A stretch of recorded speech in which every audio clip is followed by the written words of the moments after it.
Today's lesson then is going to be on the building blocks of geometry. The first vocabulary word is point, and a point is just a location in space. A point has no dimensions. It doesn't have length, width, or height. It only has position. A point is represented by a dot. So you would see something like this, and you'd read it as point A. And also notice that the letter that you use must be a capital letter.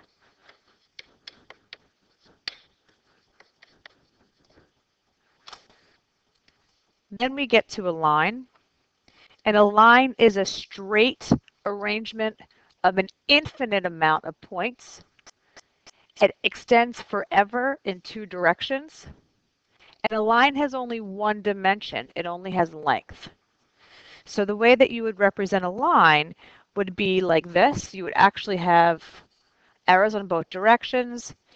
You would have at least 2 points on your line, and this would be red line AB. Symbolically, you would write it as a symbol on top of 2 capital letters, 2 points. Just understand that line AB and line BA represent the same line.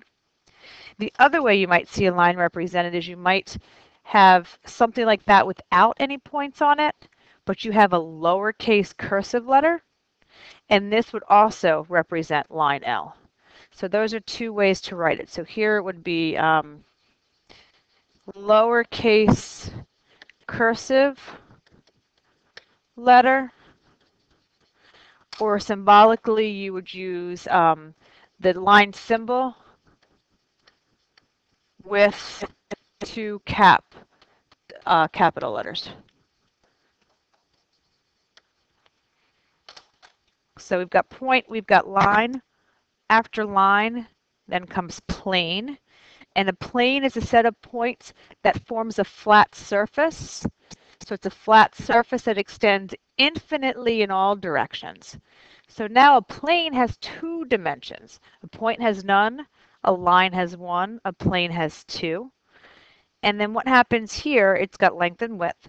The representation of a plane is usually like a parallelogram drawing. So if you see that, that could be, it looks like definitely a parallelogram, but if you have points inside it like this, we could actually call this thing plane ABC. Again, we're dealing with points, so those letters are capital. You might also see like a parallelogram with a capital letter on the outside. Usually it's uppercase capital letter. You could also see that and know that we were dealing with plane M. The next definition that we have is collinear points. Co meaning together, line. You see collinear, together on a line.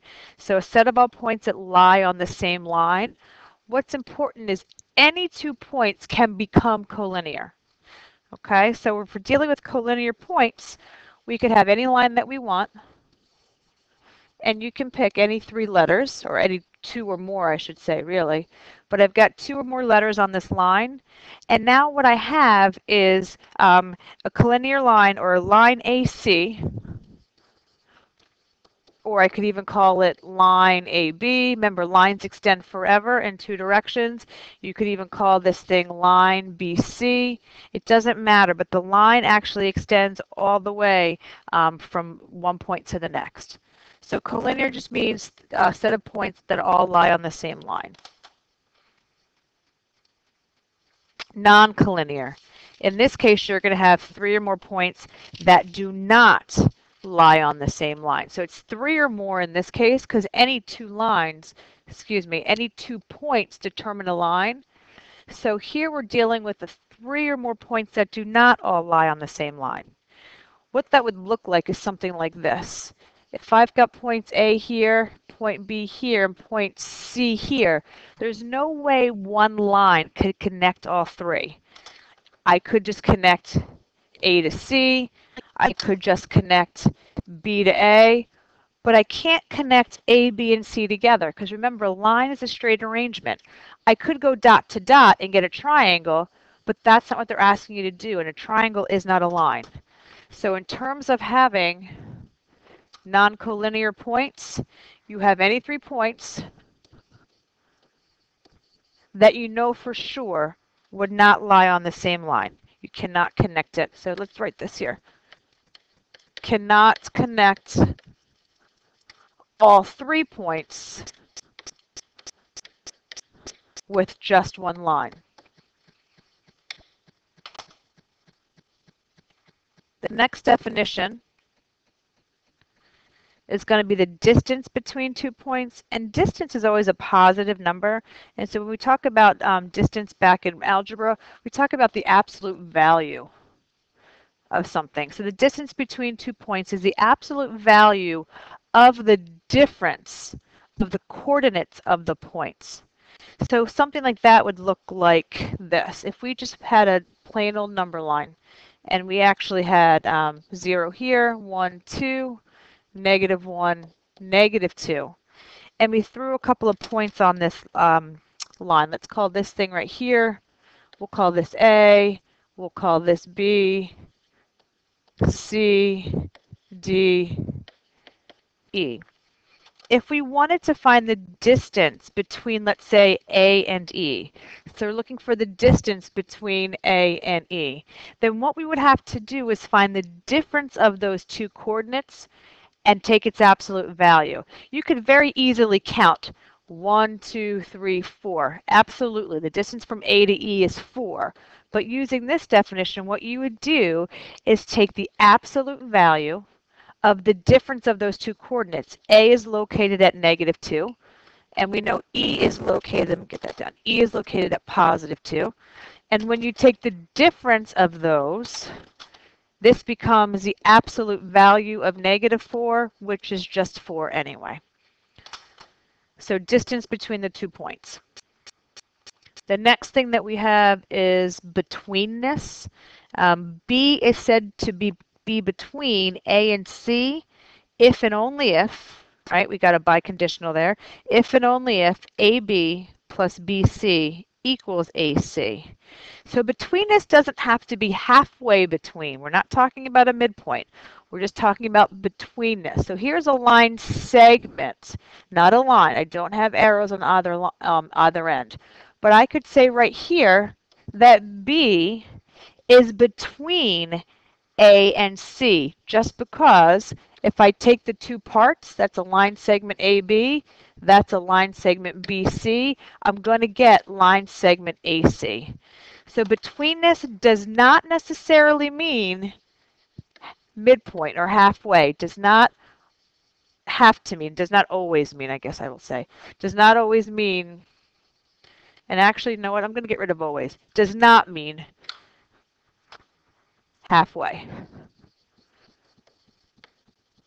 And again, so something like this, we could just say like this was maybe 2 units away, this was maybe 3 units away, B to C, which means the entire line segment itself would be 5.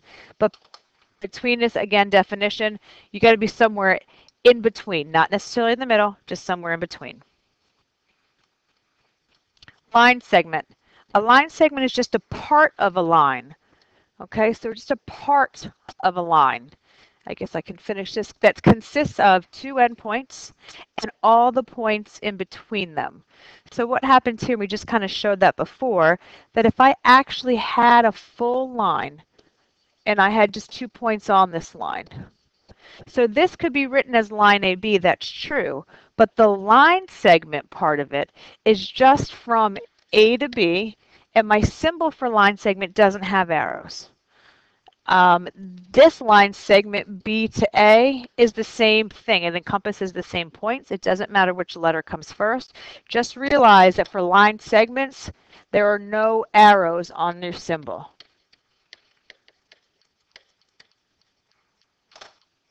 The length of the measure of a line segment is just the distance between those two particular endpoints, wherever they are. In this case, the length of AB, sometimes your textbook will do this. If they're asking you for the length of the line segment AB in a book, especially in the AMSCO book, it sometimes is just noted without the symbol. So if you maybe see something like this without the line segment symbol, they probably want you to get the actual number value or the actual measure. Okay, so it's AB, but I would like to see you really use the line segment symbol for what they're asking for, the measure of it. Congruent line segments, hopefully you're good there. Congruent means they have to have the same measure, okay? And then the symbol for congruence is this. It happens to be like an equal sign with a little squiggly on top. So here's kind of one way that you would see it. If they were to show you this line segment right here, AB, and then they maybe showed you this line segment over here, CD, they could do a couple of things. They could actually put some unit of measure actually on those line segments, and then what you would know is line segment AB is congruent to line segment CD, and that would be one way that you know the things are congruent. They also sometimes mark the figures, but we can talk about that later. We've got 2 more to go. The next one is the midpoint of a line segment. And the midpoint of the line segment does divide that line segment into 2 congruent parts. So midpoint is between 2 other endpoints, but midpoint is smack in between, right smack in the middle. So if you had something like this, we'll do a line segment. Lines go on forever, so you really can't have any lengths of lines. You can only have lengths of line segments. If you've got line segment AB and you have letter M, you would know that M is a midpoint if they marked the drawing with actual measurements, but they could also put like little tick marks on it. That's also enough to show you that AM line segment is congruent to line segment MB. So that's another way to look at it. And then the last piece here is the bisector of a line segment. And a bisector of a line segment is any line or line segment that intersects a segment at its midpoint. So if we actually have a line segment like this, we've got A and B, and then we have M. How do we know M is a midpoint? Because it's marked as such. If you want to bisect this particular line segment, then I can have any line going through that particular midpoint. Line L is a bisector of line segment AB. The line segment does not, or the line does not have to go vertical through, it just has to go through the actual midpoint. So one thing that we know here is line L bisects AB at M. So those then are all of your definitions. So take a look through this as you do your homework tonight.